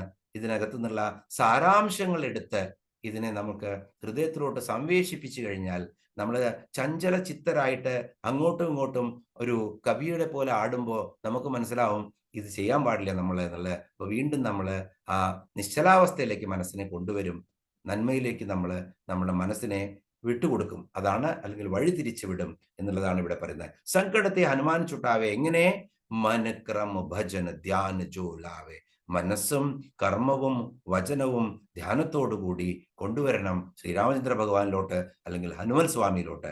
അപ്പോഴാണ് എല്ലാ സങ്കടങ്ങളിൽ നിന്നും നമ്മളെ ഹനുമാൻ മോചിതനാക്കുള്ളൂ. അപ്പോ ഹനുമാനെ പറ്റി മനസ്സിൽ കീർത്തനം പാടൂ. രാമചന്ദ്ര ഭഗവാനെ അദ്ദേഹം ചെയ്യുന്നത് പോലെ ഹനുമാനെ പോലെ രാമചന്ദ്ര ഭഗവാന്റെ കർമ്മങ്ങൾ ചെയ്യൂ. നമ്മൾ ചെയ്യുന്ന സാധുക്കൾക്ക് നല്ല കർമ്മങ്ങൾ ചെയ്തു കൊടുക്കുക എന്നുള്ളതായിരുന്നു അദ്ദേഹത്തിന്റെ. ഹനുമാനെ പോലെ സത്കർമ്മങ്ങൾ ചെയ്യൂ, സദ്വചനങ്ങൾ പറയൂ, ഭഗവാന്റെ മനസ്സിൽ ഏത് നേരത്തും കൊണ്ടു നടത്തൂ. അപ്പോ മനുക്രമ ഭജന ധ്യാനുജോ ലാവേ എന്നുള്ളത് അക്ഷരാർത്ഥത്തില് നമുക്ക് പൂർണ്ണമാക്കാൻ പറ്റും. അപ്പോഴാണ് എല്ലാ സങ്കടങ്ങളും അദ്ദേഹം നമുക്ക് മാറ്റിത്തരുന്നത്. ഇനി നമുക്ക് അടുത്ത ശ്ലോകത്തിലോട്ട് പോകാം. കാരണം ഈ എല്ലാ ശ്ലോകങ്ങളുടെയും അർത്ഥം, ഇനി കുറച്ച് ശ്ലോകങ്ങളുടെ അർത്ഥങ്ങൾ നമ്മൾ നേരത്തെ വളരെ വ്യക്തമായി വിവരിച്ചു തന്നതിൽ നിന്ന് നിങ്ങൾക്ക് ഉൾക്കൊള്ളാൻ പറ്റുന്നതാണ്. അതുകൊണ്ട് അടുത്ത ശ്ലോകത്തിലോട്ട് പോകാം. 27ാമത്തെ ശ്ലോകം. സബ് പർ രാം തപസ്വി രാജാ, സബ് പർ രാം തപസ്വി രാജാ, तिनके काज सकल तुम साजा, तिनके काज सकल तुम സാജാ. ഇവിടെ പറയുന്നത് ഹനുമാനെ വീണ്ടും വിശേഷിപ്പിക്കുകയാണ്. സബ് പർ രാമ തപസ്വി രാജ. രാമചന്ദ്ര ഭഗവാൻ ആരായിരുന്നു? എല്ലാ സബ് പർ തപ്, ഇവിടെ നമ്മളെ പർ രാം എന്നുള്ളത് പർ തപസ്വി എന്ന് പറഞ്ഞു കഴിഞ്ഞാൽ പരമ ഉജ്ജ്വലനായ തപസ്യാണ്. സബ് പർ രാമ, പര എന്നുള്ളത് വിഭക്തി അല്ല അവിടെ. സബ് പർ രാം എന്ന് പറഞ്ഞാൽ പരാമ തപസ്വി, പർ തപസ്വി രാമ. എല്ലാവർക്കും രാമൻ വളരെ വിശാലനായിട്ടുള്ള തപസ്വിയായിട്ടുള്ള രാജാവാണ്. പക്ഷെ അദ്ദേഹം തപസ്വി കൂടിയാണ്. എല്ലാവർക്കും നമ്മള് രാമചന്ദ്ര ഭഗവാനെ വില്ലും അമ്പൊക്കെ എടുത്തിട്ട് ഇങ്ങനെ നിൽക്കുന്ന അത് കാണുമ്പോഴും ധരിച്ചിരിക്കുന്ന വേഷം എന്താണ്? ഒരു സന്യാസിയുടെ വേഷം. അപ്പോ ആ രൂപത്തിൽ നിന്ന് തന്നെ നിങ്ങൾക്ക് എന്ത് ഭാവവും നമുക്ക് സ്വീകരിക്കാൻ പറ്റണം എന്നുള്ള ശക്തിയുള്ള ഒരു സന്ദേശം കൂടിയാണ് ശ്രീരാമചന്ദ്ര ഭഗവാന്റെ തപസ്വി രാജ എന്നുള്ള ഹനുമാൻ ചാലീസയിലെ വാക്ക് നമുക്ക് തരുന്നത്. നമ്മൾ താപസനായിരിക്കണം, അതേ സമയത്ത് നമ്മൾ രാജാവും ആയിരിക്കണം. എവിടെയാണോ അഗുണങ്ങള് നർത്തനമാടാൻ നമ്മുടെ തലയിൽ കയറാൻ വരുന്നത്, അല്ലെങ്കിൽ സദ്ഗുണങ്ങളെ നശിപ്പിക്കാൻ വരുന്നത്, അവിടെ നമ്മള് ബാണമെടുത്ത് രാജാവായിട്ടുള്ള രാമനായി മാറണം. അല്ലാത്തപ്പോഴെല്ലായ്പ്പോഴും നമ്മള് ശാന്തനായിട്ടുള്ള തപസ്വി രാജയായിട്ട് മാറണം എന്നാണ് പറയുന്നത്. അപ്പോ ഇവിടെ പരന്തപനായിട്ടുള്ള ഉജ്ജ്വല തപസ്വിയായിട്ടുള്ള രാമനാണ്, അദ്ദേഹം രാജാവും കൂടിയാണ്. തിനക്കെ എന്ന് പറഞ്ഞാൽ അങ്ങനെയുള്ള ആളുടെ, അദ്ദേഹത്തിന്റെ, ആ പരംതപനായിട്ടുള്ള തപസ്വിയായിട്ടുള്ള രാജാവായിട്ടുള്ള രാമന്റെ കാജ് എന്ന് പറഞ്ഞാൽ കാര്യങ്ങൾ, എല്ലാവിധ കാര്യങ്ങളും, സാജ എന്ന് പറഞ്ഞാൽ സാധിപ്പിച്ചു കൊടുത്തു. അപ്പൊ ഇവിടെ സബ് പർ രാമ തപസ്വി രാജ, തിനക്കെ കാജ് സകല തും സാജ. അദ്ദേഹത്തിന്റെ എല്ലാ കാര്യങ്ങളും ഇദ്ദേഹം സാധിപ്പിച്ചു കൊടുത്തു. നമ്മൾ കണ്ടിട്ടുണ്ട്. അപ്പൊ വീണ്ടും വീണ്ടും നമ്മൾ ആവർത്തിക്കേണ്ട ആവശ്യമില്ല. എല്ലാ കാര്യങ്ങളും എന്തൊക്കെ സകല കാര്യങ്ങളും ചെയ്തത്, എല്ലാ കാര്യങ്ങളും നമുക്ക് സകല കാര്യങ്ങളും നേരത്തെ നമ്മൾ കണ്ടു.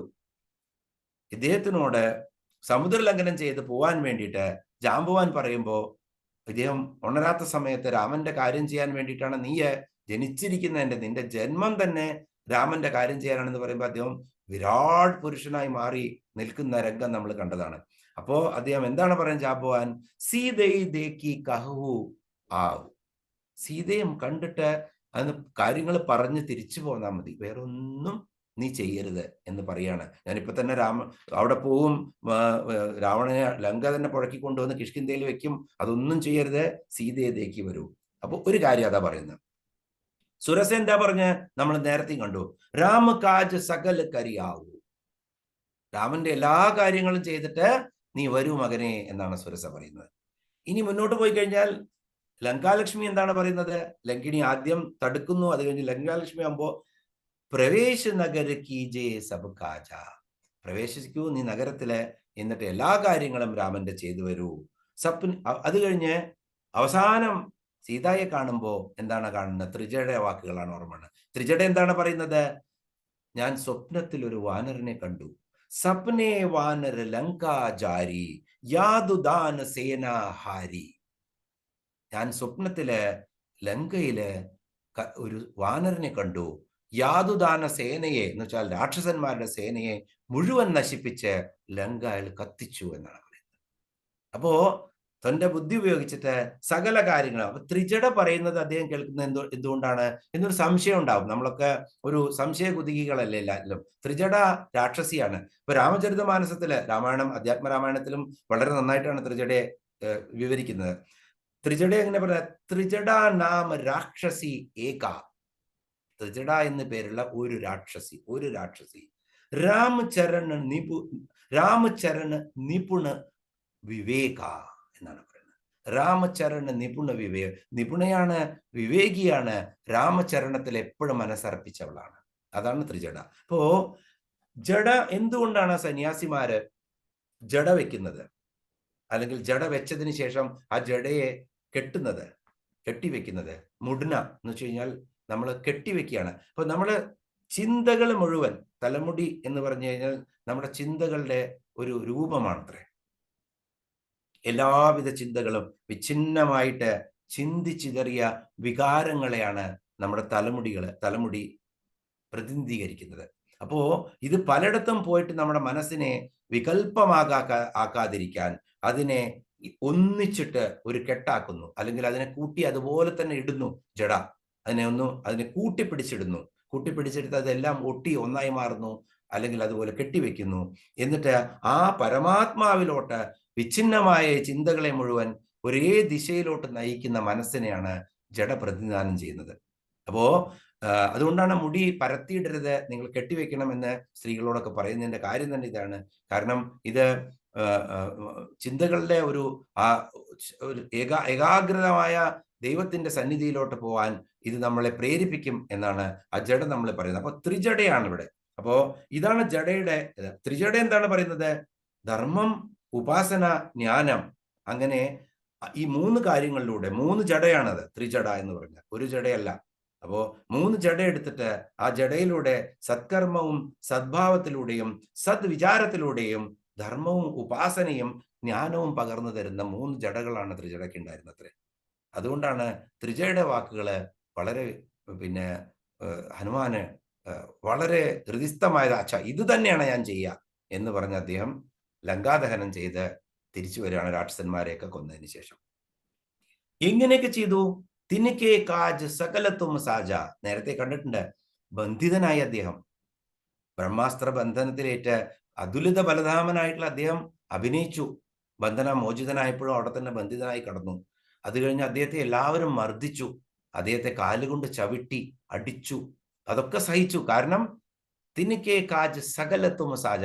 അവിടെയൊക്കെ ഓരോ സന്ദേശം അദ്ദേഹത്തിന് കൊടുക്കാനുണ്ടായിരുന്നു. അവിടെയൊക്കെ ഉത്തരം കൊടുക്കുന്നുണ്ട്. നീ തല്ലിയത് എന്തിനാ, എന്റെ മക്കളെ അടിച്ചത് എന്തിനാ എന്ന് ചോദിച്ചപ്പോൾ പറയുന്നത് എന്താണ്?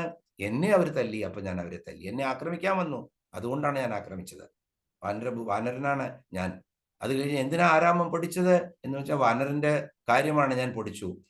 പിന്നെ അദ്ദേഹം പരിഹാസിതനായി, എല്ലാവരും കണ്ണിലൊക്കെ കുത്തി പലതും ചെയ്തു എന്നാണ് ലങ്കാവാസികള് വളരെ ഗംഭീരമായിട്ട് തുളസിദാസ് അത് വിവരിച്ചിട്ടുണ്ട് അദ്ദേഹത്തിന്റെ സുന്ദരകാന്ഡത്തില്. അപ്പൊ പരിഹാസിതനായി, വലുതായി, ചെറുതായി എല്ലാം ചെയ്തു അദ്ദേഹം. അങ്ങനെ എല്ലാം ചെയ്തിട്ട് അദ്ദേഹം, അപ്പോ എല്ലാവരും പരിഹസിച്ചു അത്ര. ഈ എണ്ണ കൊണ്ടുവന്നിട്ട് തുണി ചുറ്റാനും എല്ലാറ്റിനും അവിടെ ആളുകൾ ധാരാളം വന്നിരുന്നു. എന്നാൽ ഇദ്ദേഹം വലുതായിട്ട് ലങ്ക അങ്ങോട്ട് കത്തിച്ചപ്പോ സകല ജനങ്ങളും പറഞ്ഞത് എന്താണ്? ഞാൻ അപ്പോഴും പറഞ്ഞില്ലേ, ഇയാള് വളരെ സിദ്ധനാണ്, ഇയാൾ വളരെ ഗംഭീരനാണ്, ദൈവികതയുള്ള ദൈവം തന്നെയാണ്. രാക്ഷസന്മാരും കൂടിയും അവരുടെ പറച്ചിൽ മാറ്റി. ഇതാണ് ഈ ലോകം. ദീനതയുടെ ശബ്ദം ഒരിക്കലും അംഗീകരിക്കില്ല. അപ്പൊ ആരെങ്കിലും എനിക്ക് വയ്യ, എനിക്ക് ആളില്ല എന്നൊക്കെ കരുതിയിരിക്കുകയാണെങ്കിൽ ഒരിക്കലും നിങ്ങളെ നിങ്ങൾ ദീനതനായിട്ട് ഇരുന്നു കഴിഞ്ഞാൽ ആരും നിങ്ങളെ ശ്രദ്ധിക്കുന്നില്ല എന്നൊരു പരമാർത്ഥം മനസ്സിലാക്കണം. അപ്പോൾ ആരെയാണ് നിങ്ങളെ ശ്രദ്ധിക്കുള്ളൂ? ബലവാനെ ഭഗവാനാക്കി മാറ്റും. ബലം എന്ന് പറഞ്ഞു കഴിഞ്ഞാൽ അത് ദുഷ്ടത ചെയ്യാനുള്ള ബലമല്ല. പക്ഷെ ഇവിടെ രാക്ഷസന്മാർ പോലും ഹനുമാനെ രാമചരിതമാനസത്തിൽ പറയുന്നുണ്ട് ബലവാനായി എന്ന് പറഞ്ഞപ്പോൾ ഭഗവാനാണ് എന്ന് പറയുന്നുണ്ട്. ആലോചിച്ച് നോക്കൂ. അപ്പോ ഇനി മുതൽ പീഡിതനാണ് ഞാൻ, ദീനനാണ് ഞാൻ എന്നുള്ള സങ്കല്പം, അല്ലെങ്കിൽ ദീനയാണ് ഞാൻ, എനിക്കാരുമില്ല, ഇതെല്ലാം ഒഴിവാക്കണം. കാരണം നമ്മൾ ആധ്യാത്മികത പഠിക്കുന്നത് തന്നെ ഈ ലോകത്ത് ജീവിച്ചു പോവാൻ എങ്ങനെയാണ് നമ്മൾ സന്തോഷത്തോടു കൂടി ജീവിച്ച് മരിക്കേണ്ടത് എന്നുള്ളതാണ് നമ്മൾ ആധ്യാത്മികത പഠിക്കുന്നത്. അപ്പോ ഇവിടെ പറയുന്നത് ഈ ദീനതയുടെ ശബ്ദം അംഗീകരിക്കാത്ത ലോകത്തിൽ നിങ്ങൾ ബലം തന്നെ വേണം. നിങ്ങൾക്ക് ആ ബലം നിങ്ങളുടെ മനസ്സിന്റെ ബലമായിരിക്കണം, സത്കർമ്മം ചെയ്യാനുള്ള ബലമായിരിക്കണം, ഏത് സാഹചര്യത്തിനെയും നേരിടാനുള്ള ബലമായിരിക്കണം, സദാചാരത്തിലൂടെ മുന്നോട്ട് പോയിട്ട് ആ ഭഗവത് സന്നിധിയിലേക്ക് അർപ്പിക്കാനുള്ള ബലമായിരിക്കണം എന്നാണ് പറയുന്നത്. അപ്പൊ ഇവിടെ ഇതേ ഹനുമാനെ സകലത്വം സാജ എന്ന് പറഞ്ഞിട്ട് പറഞ്ഞയക്കുമ്പോൾ ആദ്യമായിട്ട് എല്ലാ കവികളെയും കൊണ്ടുവന്ന് അങ്ങനെ മുന്നിൽ നിർത്തിയിട്ട് അദ്ദേഹം രാമചന്ദ്ര ഭഗവാൻ അടയാളമോതിരം കൊടുക്കുന്ന ആരുടെ കയ്യിലാണ്? ഹനുമാന്റെ കയ്യിൽ. എന്നിട്ട് അദ്ദേഹം 2 കാര്യങ്ങളാണ് പറഞ്ഞത്. ഓർമ്മയുണ്ടായിരിക്കും, ഒന്നുകൂടി ഓർത്തോളൂ എന്താ പറഞ്ഞതെന്ന്. എന്റെ ബലത്തിന്റെ, ഞാൻ അതീവ ബലവാനാണ് എന്നുള്ളത് സീതാദേവിയോട് പറഞ്ഞു കൊടുക്കണം. കാത്തിരിക്കാൻ പറയണം. അത് ശക്തനാണ്, ഈ ലങ്കയിലേക്ക് ഞാൻ നശിപ്പിക്കാം, എന്റെ ബലത്തിനെ വിവരിച്ചു കൊടുക്കണം. അത്രേ പറയുന്നുള്ളൂ. ബാക്കി ഹനുമാൻ ചെയ്തോളൂ. എന്റെ വിരഹത്തിനെ വിവരിച്ചു കൊടുക്കണം. 2 കാര്യമാണ് ഈ അങ്കുലീയം കൊടുത്തിട്ട് ശ്രീരാമചന്ദ്ര ഭഗവാൻ ആഞ്ജനേയ സ്വാമിയോട് പറയുന്നത്. അപ്പോ സുഗ്രീവനും ലക്ഷ്മണനും ചിരിച്ചു അത്രേ. 2 പേരും വിരഹികളാണ്. സുഗ്രീവനും വിരഹിയാണ്, ലക്ഷ്മണനും വിരഹിയാണ്. രാമൻ വിരഹിയാണ്, പക്ഷെ രാമചന്ദ്ര ഭഗവാനാണ് അദ്ദേഹം. അപ്പൊ അദ്ദേഹം ചോദിക്കാത്ര ഈ ഹനുമാന് ഇദ്ദേഹം പറഞ്ഞു, ആര്? വിഭീഷണൻ, വിഭീഷണല്ല, ജാമ്പവാൻ പറഞ്ഞു ഇദ്ദേഹത്തിന് ഓർമ്മ വരില്ല അദ്ദേഹത്തിന്റെ ബലത്തെ.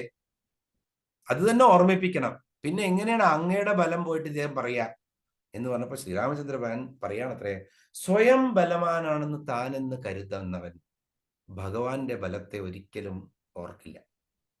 ഞാൻ തന്നെയാണ് ബലവാൻ എന്ന് കരുതുന്ന ഒരാള് ഭഗവാന്റെ ബലത്തെ ഒരിക്കലും ഓർക്കില്ല. അതുപോലെ തന്നെ സ്വയം ഭഗവാന്റെ ബലം എപ്പോഴും മനസ്സിലുള്ള ഒരാള് സ്വന്തം ബലത്തെ മറക്കും. അപ്പോൾ എന്റെ ബലം സീതയ്ക്ക് കാണിച്ചു കൊടുക്കാൻ ഹനുമാൻ തന്നെയാണ് യോഗി. കാരണം അദ്ദേഹത്തിന് സ്വന്തം ബലത്തെ പറ്റിയിട്ട് യാതൊരുവിധ അഹങ്കാരവുമില്ല. അപ്പോഴാണ് ഭഗവാന്റെ ബലം അദ്ദേഹത്തിന് പറഞ്ഞു കൊടുക്കാൻ പറ്റുള്ളൂ എന്ന് പറയാണ്. അപ്പോ ലക്ഷ്മണൻ ചോദിക്കുകയാണ്, വിരഹം, ഇദ്ദേഹം ബ്രഹ്മചാരിയാണ്, ബാലബ്രഹ്മചാരിയാണ്, എന്ത് വിരഹ ഇദ്ദേഹത്തിന് പറയാൻ പറ്റുക? അപ്പൊ അദ്ദേഹം പറയാണ്, രാമചന്ദ്രൻ ഭഗവാൻ പറയാണത്രേ, സീതയും സ്വന്തം ഹൃദയത്തില് ഭഗവാനെ പ്രതിഷ്ഠിച്ചിരിക്കുകയാണ് അദ്ദേഹം. ഒരു നിമിഷം പോലും ഭഗവത് സന്നിധിയിൽ നിന്നും അകലാൻ വയ്യ ഹനുമാന്. അതുകൊണ്ട് അവിടെ എത്താനോ അവിടേക്ക് നോക്കാനോ ആ ദൃഷ്ടിക്ക് പോകാനോ ഒന്നും അറിയില്ല. അതിന്റെ മുന്നേ തന്നെ അദ്ദേഹത്തിന് ഹൃദയത്തിലുണ്ടെങ്കിൽ, ഹൃദയത്തിൽ നിന്നാണ് ദൃഷ്ടിക്ക് എന്താണ് കാണേണ്ടത് നമുക്ക് വരുന്നത്, ആ ഹൃദയത്തിൽ തന്നെ പ്രതിഷ്ഠിച്ചിരിക്കുകയാണ്. അപ്പോ കാണാൻ എന്ത് എപ്പോഴും അവിടെയാണ്. അപ്പൊ വിരഹം അദ്ദേഹത്തിനെ പോലെ ആർക്കും അറിയില്ല, പറയാൻ പറ്റില്ല. കാരണം ഒരു നിമിഷം പോലും ഭഗവത് ചിന്തയിൽ നിന്ന് അകന്നു നിൽക്കില്ല എന്നുള്ള വിചാരം കൊണ്ട് സ്വന്തം ഹൃദയം പിളർന്ന് അവിടെ ഭഗവാനെ പ്രതിഷ്ഠിച്ച അദ്ദേഹത്തിന് മറ്റൊരാളുടെ വിരഹം എത്ര നന്നായിട്ട് അറിയാൻ പറ്റും. ഭഗവാന് ദൂരത്ത് പോയിരിക്കുന്ന ആ സീതാദേവിയുടെ ദുഃഖം എന്താണെന്ന് പറഞ്ഞു കൊടുക്കാൻ എന്റെ വിരഹം സീതാദേവിക്കും, സീതാദേവിയുടെ വിരഹം എനിക്കും പറഞ്ഞു തരാൻ മറ്റാർക്ക് പറ്റും എന്നാണ് പറയുന്നത്. അപ്പോ ഇവിടെ പറയുന്നത് ഈ ഗുണങ്ങളെല്ലാം സമാവേശിക്കണമെങ്കിൽ ഹനുമാനെ കണ്ടു പഠിക്കൂ. അതാണ് സബുപർ രാമ തപസ്വി രാജ. ഇവിടെ ഗുണമാണ് കാണിച്ചു കൊടുക്കുന്നത്. തിനിക്കേ കാജ, അത്രയും ശക്തനായിട്ടുള്ള, താപസനായിട്ടുള്ള, രാജാവായിട്ടുള്ള ആ ശ്രീരാമചന്ദ്ര ഭഗവാന്റെ എല്ലാ കാര്യങ്ങളും സാധിപ്പിച്ചു കൊടുത്തതാണ്. യാതൊരുവിധ അഹങ്കാരമില്ലാതെ ചെയ്തു കൊടുത്ത ആ ഹനുമാനെ ഭജിക്കൂ, അദ്ദേഹത്തെ ഓർമ്മിക്കൂ എന്ത് നിങ്ങൾ ചെയ്യുമ്പോഴും എന്നാണ് പറയുന്നത്. അപ്പൊ നിങ്ങൾക്ക് സദ്ഗുണം വരുമെന്നാണ് 27ാമത്തെ ശ്ലോകത്തിൽ പറയുന്നത്. അപ്പോ നമ്മളൊരു കാര്യം ചെയ്യാം, 28ാമത്തെ ശ്ലോകം കൂടി വേഗം അവസാനിപ്പിക്കാം, കാരണം അധികം പറയില്ല, എന്നിട്ട് നമുക്ക് നിർത്താം ഇവിടെ. ഓർ മനോരഥ് ജോ കോയി ലാവേ सोई अमित जीवन फल पावे. और मनोरथ जो कोई लावे सोई अमित जीवन फल पावे. അപ്പോ ഇതെല്ലാം നമ്മൾ പറഞ്ഞു. നാസിക രോഗ ഹരേ സബ് പീഡ എന്ന് പറഞ്ഞു നമ്മള്. അതുപോലെ സങ്കടത്തെ ഹനുമാൻ ചുട്ടാവേ എന്ന് പറഞ്ഞു. രോഗങ്ങൾ മാറ്റും, പീഡകൾ മാറ്റും, സങ്കടങ്ങൾ മാറ്റും, ഭവരോഗങ്ങൾ മാറ്റും. ഭൂത പിശാജ് നികടനിയാവേ, ഭൂതം പ്രേതം പിശാജിന്റെ എല്ലാം മാറി, എല്ലാ ശ്ലോകങ്ങളും പറഞ്ഞു. ഇനി എന്തെങ്കിലും നിങ്ങൾക്ക് മനോരഥമുണ്ടെങ്കിൽ, മനോകാമനകളുണ്ടെങ്കിൽ, ആഗ്രഹങ്ങളുണ്ടെങ്കിൽ, ആരെങ്കിലും അത് പറഞ്ഞു കഴിഞ്ഞാൽ ജോ കൊയിലാവേ, ഇതൊന്നും അല്ലാതെ ഇനി എനിക്കിതൊന്നും അല്ല, വേറെയാണ് എൻ്റെ കാര്യം എന്ന് പറഞ്ഞാൽ, ഓർ കോയി മനോരഥ് എന്ന് പറഞ്ഞാൽ ആഗ്രഹം, സോയി അമിത്, വളരെ വലിയ തോതിൽ തന്നെ പാവേ സഫലമാകുന്നു. ഓർ മനോരഥ ജോ കോയി ലാവേ, ജോ കോയി എന്ന് പറഞ്ഞാൽ ആരെങ്കിലും കൊണ്ടുവന്നാൽ, മറ്റെന്തെങ്കിലും ആഗ്രഹങ്ങൾ പ്രകടിപ്പിച്ചാൽ, ഇപ്പൊ ഈ പറഞ്ഞതൊന്നുമല്ലാതെ സോയി അമിത് ജീവൻ ഫല പാവേ, അമിത് ഫൽ എന്നാണ് പറഞ്ഞത്. അവിടെ അമിത് ജീവൻ ഫല്, ഇത് മാത്രമല്ല ജന്മസാഫല്യം എന്നാണ് പറയുന്നത്. എല്ലാം കിട്ടും നിങ്ങൾക്ക്. നിങ്ങൾ പറയും ഇതൊന്നുമല്ല എനിക്ക് വേണ്ടേ, എനിക്ക് ജന്മസാഫല്യം കിട്ടണം എന്ന് പറഞ്ഞു കഴിഞ്ഞാൽ ആ ജീവൻ ഫല് കൂടി, ജീവൻ മുക്തി, ജീവന്റെ ഫലം എന്താണ്? ശരിക്ക് 2 ദിവസമാണ് അത്രയേ ഉള്ളൂ നമുക്ക്. പലരും അപ്പൊ കളിയാക്കി പറയും ജീവൻ 2 ദിൻ കാ, 2 ദിവസമേ ഉള്ളൂ പറഞ്ഞു കഴിഞ്ഞാൽ ദോ തോ നെയ് ഹെ ബഹുത് സാരെ ദിൻ ഹെ എന്ന് കളിയാക്കി പറയും ആ പാട്ട് കേൾക്കുമ്പോഴും. പക്ഷെ 2 ദിവസം തന്നെയല്ലേ ഉള്ളൂ, ജനിച്ച ദിവസവും മരിക്കുന്ന ദിവസവും. ഈ 2 ദിവസത്തിന്റെ ഇടയില് ജീവിതം അങ്ങനെ ഒഴുകിക്കൊണ്ടിരിക്കുകയാണ്. അതാണ് ജീവിതം. അപ്പൊ 2 ദിവസമേ ശരിയായിട്ട് നമുക്കുള്ളൂ. അപ്പൊ ഈ 2 ദിവസത്തിനുള്ള ഇടയിലുള്ള ഈ ജീവിതകാലത്തെ നിങ്ങള് ജീവൻ മുക്തനാവണമെന്ന് വിചാരിച്ചു കഴിഞ്ഞാൽ സോയി അമിത് ജീവൻ ഫലപാവേ, ആ ജീവൻ മുക്തി പോലും നേടിത്തരാൻ ഹനുമൽ സ്വാമിയുടെ ഭജനം കൊണ്ട് നമുക്ക് സാധിക്കും. ഹനുമൽ സ്വാമി അതിന് പ്രാപ്തനാണ്. അതിന് നമ്മളെ കൂടി പ്രാപ്തനാക്കണം. നമ്മൾക്ക് വീണ്ടും അത് ചെയ്യാൻ കഴിയണം. അദ്ദേഹം ഓരോ കാര്യങ്ങളും നമുക്ക് സാധിച്ചു തരും. ആ ഹനുമൽ സ്വാമിയുടെ മനസ്സിൽ നമ്മൾ അത് കണ്ടുകൊണ്ട് അദ്ദേഹത്തിന്റെ ചരണങ്ങളും ആ രൂപവും കണ്ട് നമ്മൾക്ക് ഇന്നത്തെ ഈ ക്ലാസ് ഇവിടെ ശ്രീരാമചന്ദ്ര ഭഗവാന്റെ പാദങ്ങളിൽ സമർപ്പിക്കാം. കായേന വാചാ മനസേന്ദ്രിയർവാ ബുദ്ധ്യാത്മനാഭാ പ്രകൃതേ സ്വഭാവാത് കരോമി യജ്ഞ സകലം പരസ്മൈ നാരായണായേതി സമർപ്പയാമി. ഹരി ഓം.